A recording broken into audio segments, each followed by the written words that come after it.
Students, hope all are safe. I think you learned the first lesson thoroughly. Do you remember the first lesson? We have learned about a boy's adventurous journey to find out a river and explore the nature. Haven't you noticed the happiness of the boy while he was on the lap of nature? How thrilled and excited he was finally fulfilling his desire to see the river. Of course, nature make everyone happy. Here's the poem on nature's splendor. We are moving to the second lesson of the first unit. It's a poem by William Blake.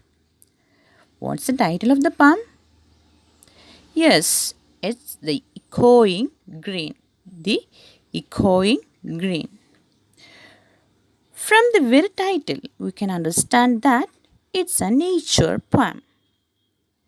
It's a wonderful poem by the English poet and painter William Blake. Do you know anything about William Blake? William Blake was born on 28 November 1757 in London. He was a great artist and poet. He was much interested in drawing. William Blake's most important work was Jerusalem. He made portrait of his wife and then died on 12th August 1827. Look at the title of the poem, The Echoing Green.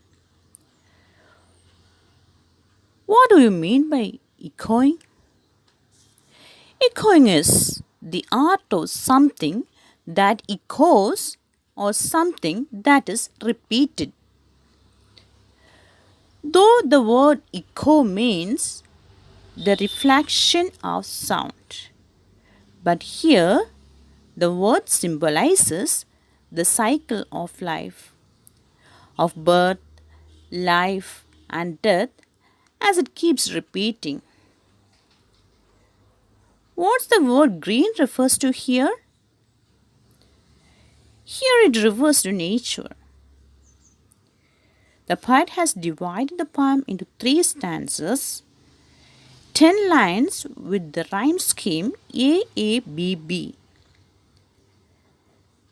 It repeats morning, afternoon, and evening, which also depicts 3 stages of life. The poem is on the appreciation of nature. We can also find the theme of life and death if we go deep into the poem. The speaker of the poem is a young child who is playing on the lap of nature. We can go through the poem stanza by stanza. I am reciting the first stanza. Listen it carefully. The sun does arise and make happy the skies. The merry bells ring to welcome the spring. The skylark and thrush, the birds of the bush, sing louder around to the bell's cheerful sound, while our sports shall be seen on the echoing green. The time mentioned here is the morning. Arise means emerge. The poet describes how the sky is made happy by the rising of the sun, spreading the light across the sky, making it look more beautiful. So, the sky becomes happy when the sun arises. Here, merry means cheerful. Merry bells probably refers to the church bells which comes in the morning during spring season. And the sound is so joyful as they are welcoming the beautiful morning of the spring. Skylark is a singing bird. Thrush is a small songbird. And then skylark and thrush and the birds on the bush, that is, birds on the ground, is singing loudly. They are singing loudly on the ground, in the nature. They are also welcoming the beautiful morning of spring, adding to the joyful sounds of the church bells. The poet says that while all these things are going on, while the church bell rings and birds sing louder than the sports are going on, the echoing green. That is, we could see the children playing on the lap of nature. We can see that children playing on the lap of nature. Stanza 2. Old John with white hair does laugh awake here. Sitting under the oak among the old folk, they laugh at our play, and soon they all say, such were the joys when we all, girls and boys, in our youth time we were seen on the echoing green. It's the time in the afternoon.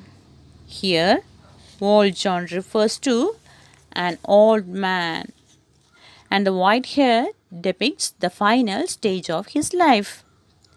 He loves forgetting these problems and the final years of his life by being happy. Here, care means the fear of old age and the end of life, that is, death. He is in the park. He is laughing and enjoying. He is sitting under an oak tree. Oak tree symbolizes strength, long life, and experience. Since it is there of many years, it also provides shelter for the old men who sit under the tree watching the children playing. They are all laughing, looking at the children playing. Looking at the children playing, they start recalling their childhood days. They are recalling their childhood days.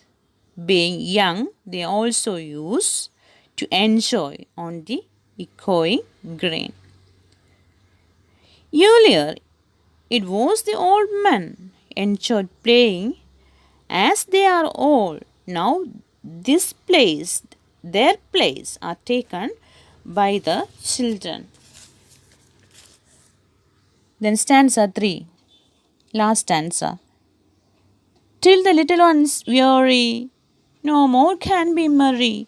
The sun does descend, and our sports have an end. Round the laps of their mothers, many sisters and brothers, like birds in their nest, are ready for rest, and spot no more seen on the darkening green. Here it is evening. The children get weary. Weary means tired. So the children are tired and they can no more enjoy playing. As the sun descend means sunset. They stop playing and go back to home. Just like young birds sits around their mothers in the nest, the children sit in the laps of their mothers as it is time to take rest. It is dark now, that is, it's night now, and they could no more see the children playing.